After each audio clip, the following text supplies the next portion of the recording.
Bueno, continuamos con fracturas orbitarias. Como siempre vamos a definir un poco la anatomía de la región anatómica que vamos a ocuparnos. Y vamos a tener rebordes orbitarios, ¿sí? Superior, inferior, interno y externo. Eh, Vamos a tener una porción media de esta órbita que es delgada. Normalmente suelen verse múltiples trazos de fractura o fracturas conminutas, para hacerse en el sector posterior nuevamente gruesa, hablando en sí de la cavidad orbitaria. Tenemos la hendidura esfenoidal, superior e inferior, y el agujero óptico. Bueno, pared medial, importante, ¿sí? Como todas, pero bueno, la pared medial tiene sus particularidades. Eh, hay referentes o jalones anatómicos a tener en cuenta. La presencia de las celdillas etmoidales también le da que funciona como un fusible, lo mismo que hace, por ejemplo, el cuello del cóndilo en la mandíbula, ¿no?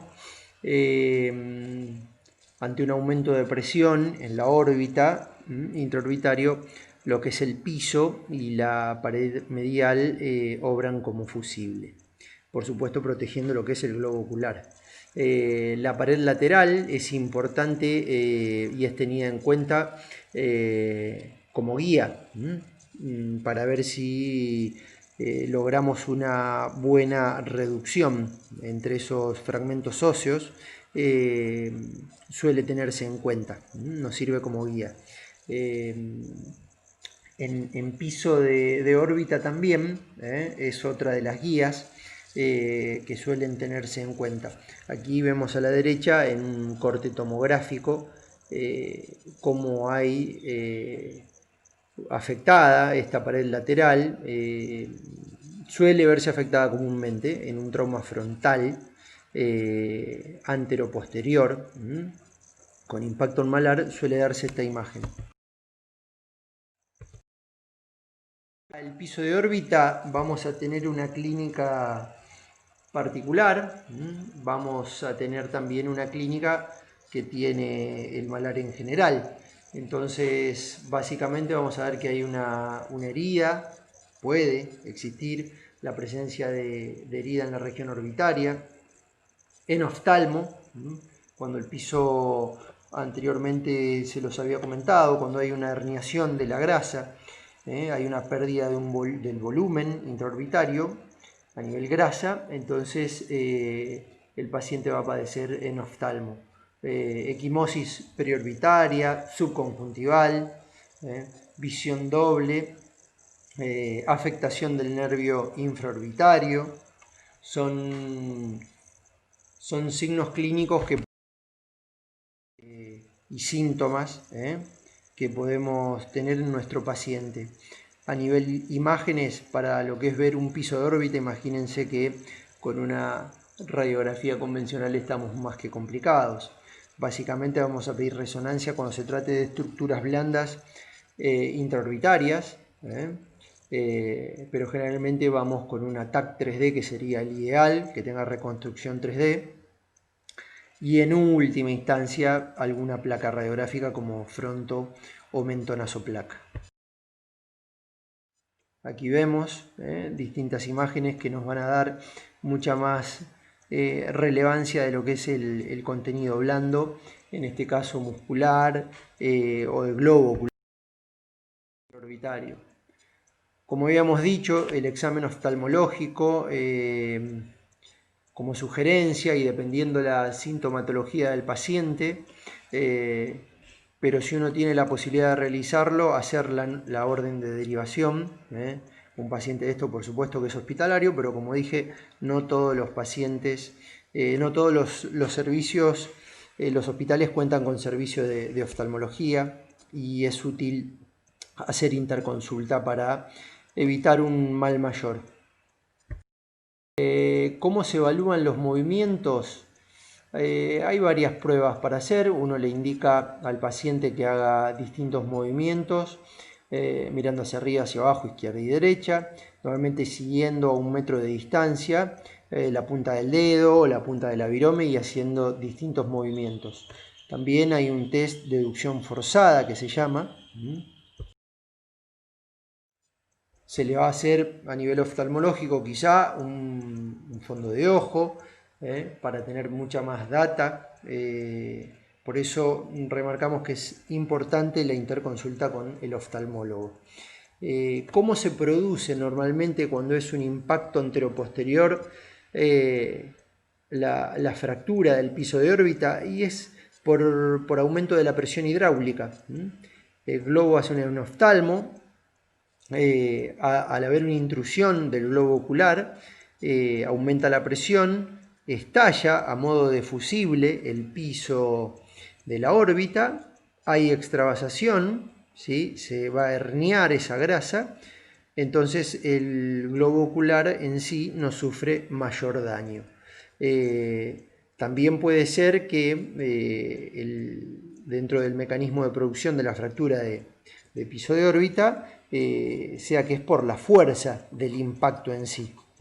Entonces esa fuerza discurre por el reborde y al llegar a piso de órbita, al ser bastante friable, termina por fracturarse.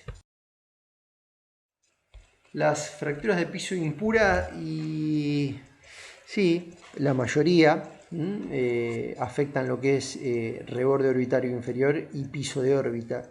Que se dé una fractura pura y exclusivamente de piso de órbita es mucho más poco común, más infrecuente. Como causas de diplopía hay varias, ¿sí? Estas serían las más comunes. Normalmente es porque hay un desequilibrio entre músculos, en la función de músculos. Puede ser por una contusión. Muchas veces el paciente puede referir en la guardia, visión doble, o quizá en el momento de ocurrido el trauma no, y sí al otro día, ¿está? Y muchas veces es transitoria. En ese caso podemos decir que fue por la contusión, esa visión doble. Por atrapamiento, como son los músculos que están discurriendo por piso de órbita, el oblicuo menor y el recto inferior. Por desplazamiento ocular, cuando hay una distopía, cuando va más allá de los 5 milímetros, generalmente ocasionaría visión doble. Por ende, esto es muy empírico, a veces con mucho menos ocurre y con mucho más no ocurre. ¿Okay? Normalmente cuando hay un estallido, por ejemplo, del piso de órbita, no es que toda la grasa se invagina, ni el globo ocular cae dramáticamente, hay un descenso de ese globo ocular. Muchas veces es sostenido en su posición y no llega a darse ni visión doble ni una caída del globo, porque es sostenido en su posición por un sistema músculo-aponeurótico. Por más que todo el hueso del piso de órbita esté dañado, esté fracturado, estallado, el globo ocular permanece en su posición gracias a este sistema músculo-aponeurótico. Y la otra causa de visión doble puede ser una lesión nerviosa.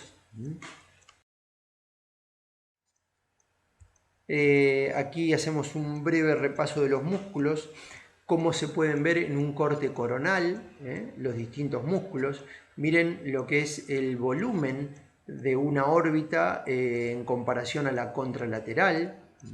Claramente hay un aumento del volumen en una órbita. Si bien la tomografía puede estar con cierto margen de error por la posición del paciente, pero en este caso eso era mínimo y la diferencia se debe a que hubo una fractura de piso. Aparte, claramente vemos que hay una invasión de lo que es la órbita en seno maxilar. ¿Okay? y como habíamos dicho, el recto inferior, ¿sí? Es un músculo normalmente implicado en una de las causas de la visión doble cuando es por atrapamiento muscular.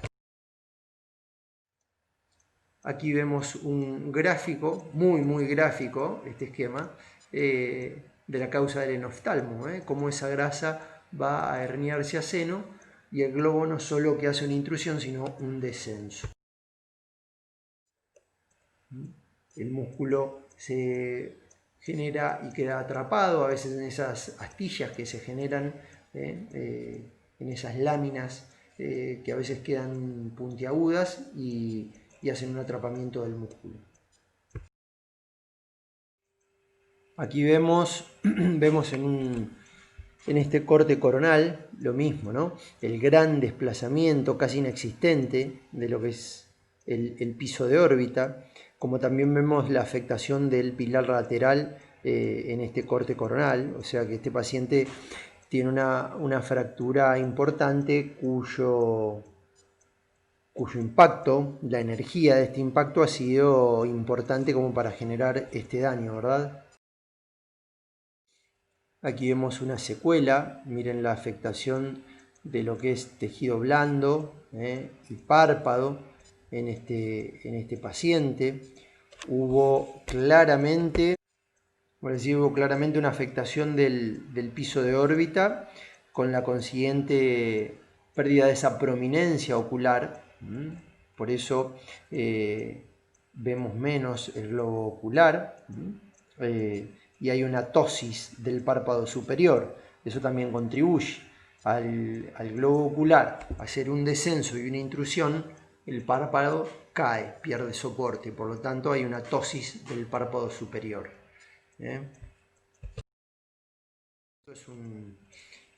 Es un factor antiestético de lo más indeseable, este tipo de secuela, ¿verdad?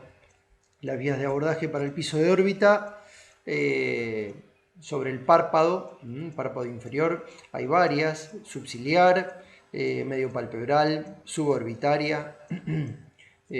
También podemos hacer transconjuntival o por la herida si es que hay una herida existente. Desde las que son por piel hasta, en comparación con la transconjuntival, bueno, todas tienen sus pros y sus contras. Una puede generar entropion, y la otra ectropion, que es la aversión, ¿sí? O la imaginación del párpado, del borde libre del párpado. Una es más estética, pero bueno, es una técnica mucho más depurada, que demanda de mayor habilidad por parte del cirujano en comparación a las que son por piel. Así que todas tienen sus pros y sus contras.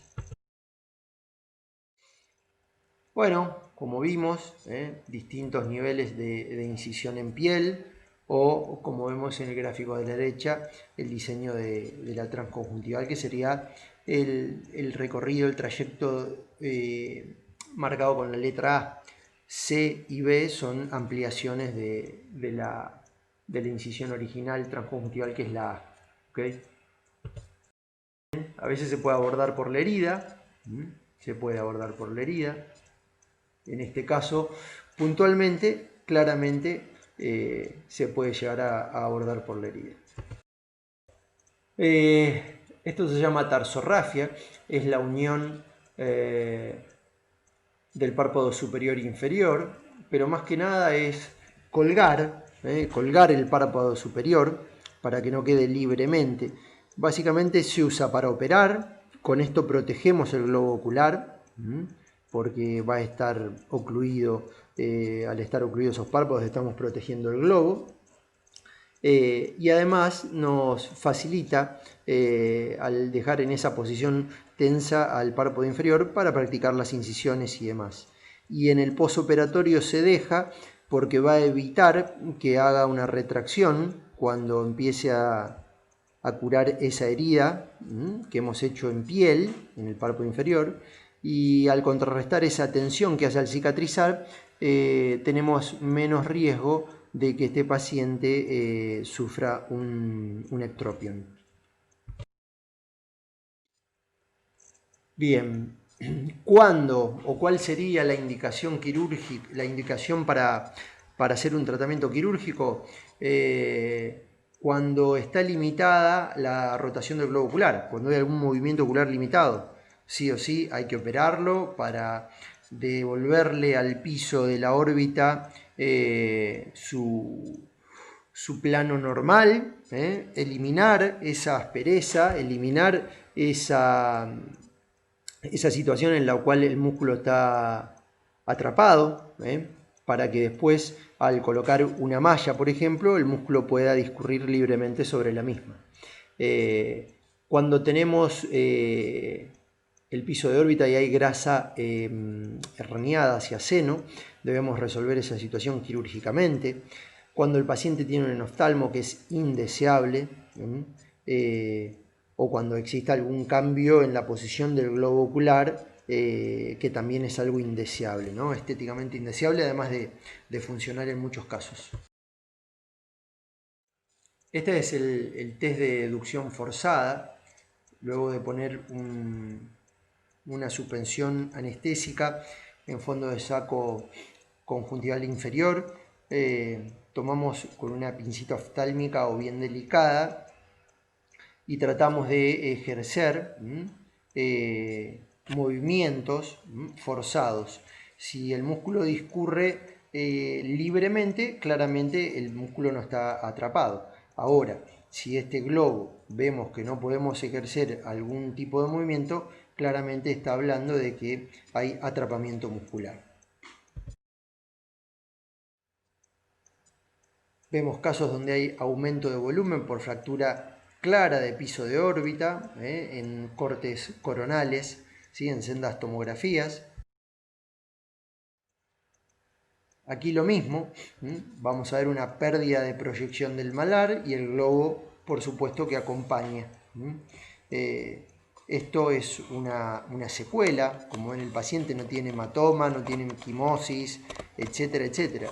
Es una secuela, ya pasó mucho tiempo desde ocurrido el trauma y bueno, no ha recibido el tratamiento adecuado o ninguno y así queda, ¿no? Con una tosis del párpado superior, una caída del párpado superior, una pérdida de proyección malar, ¿sí? Un enoftalmo, si ven, hay una diferencia en la línea bipupilar, hay una caída, un descenso de ese globo ocular además. Bueno, estéticamente un malar maltratado o no tratado puede generar efectos indeseables. Los objetivos, sí, lo que vamos a hacer es tratar de liberar, como charlamos antes, liberar estructuras atrapadas para que el globo ocular discurra libremente y pueda realizar todos los movimientos.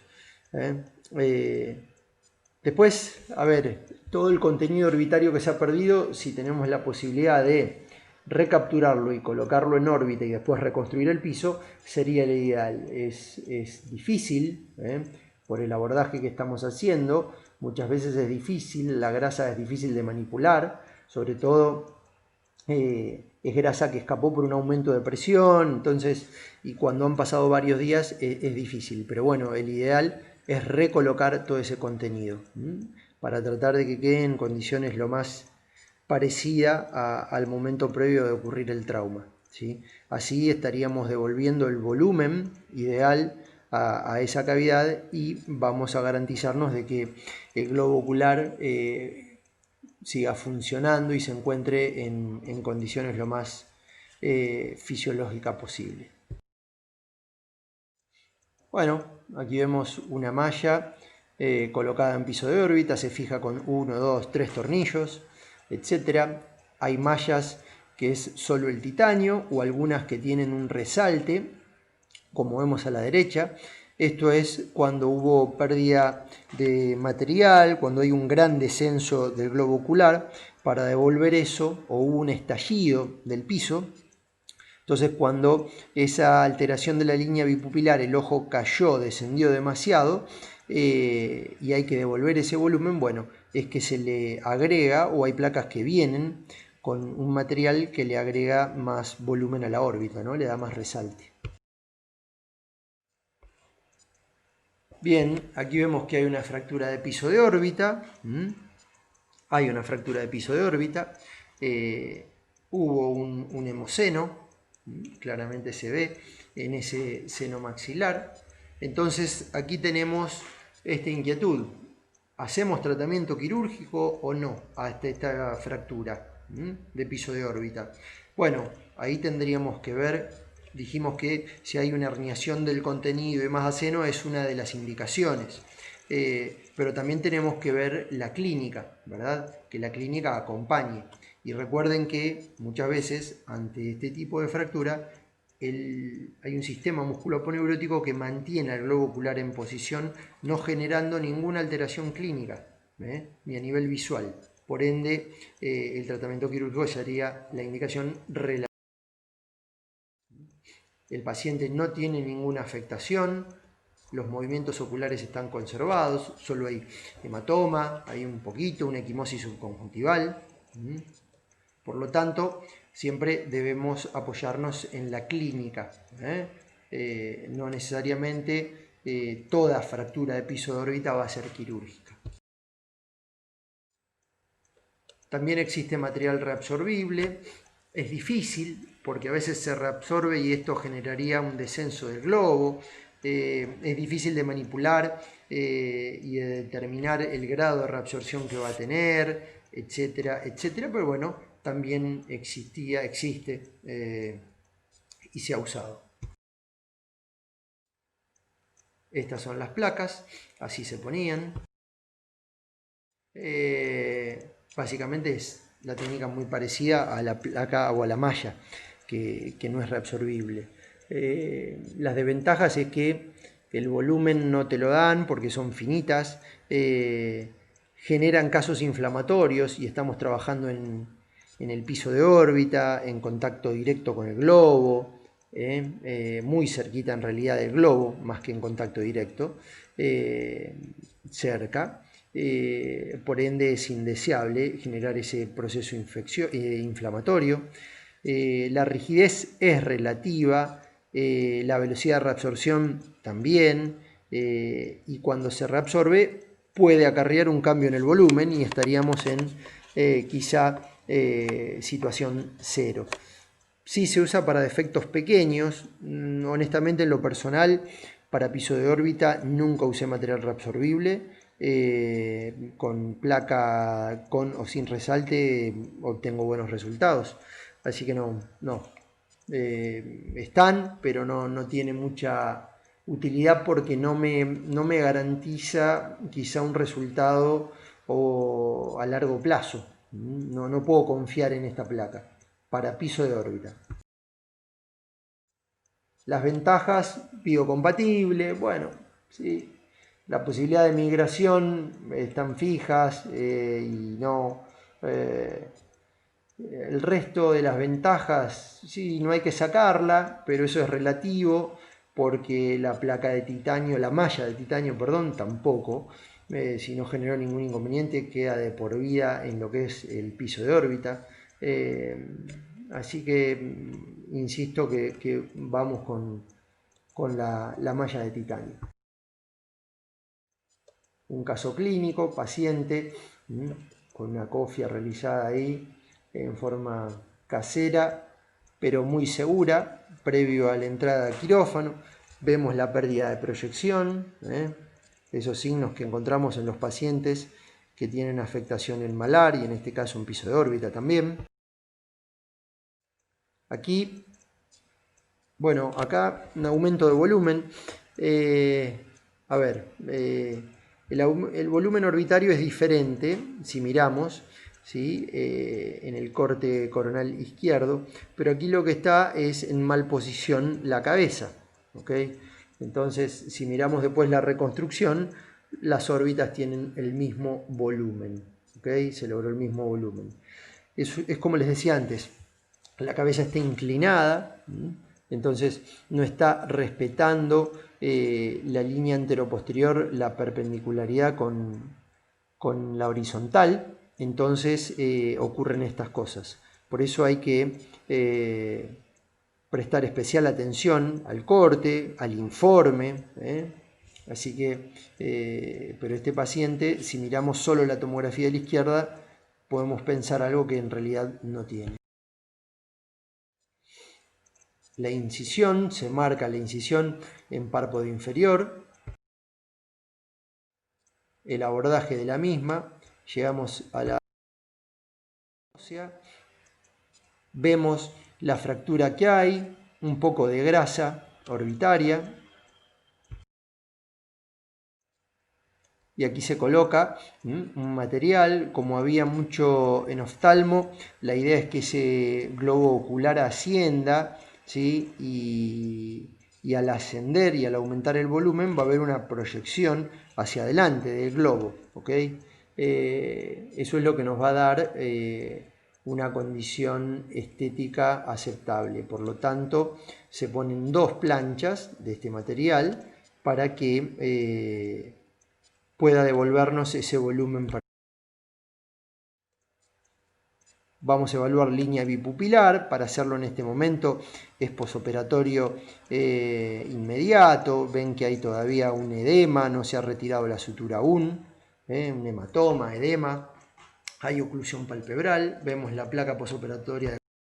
Bueno, aquí clínicamente vemos el posoperatorio del paciente ya más a distancia, con un resultado más que aceptable en lo que es proyección malar, normoposición ocular, etc.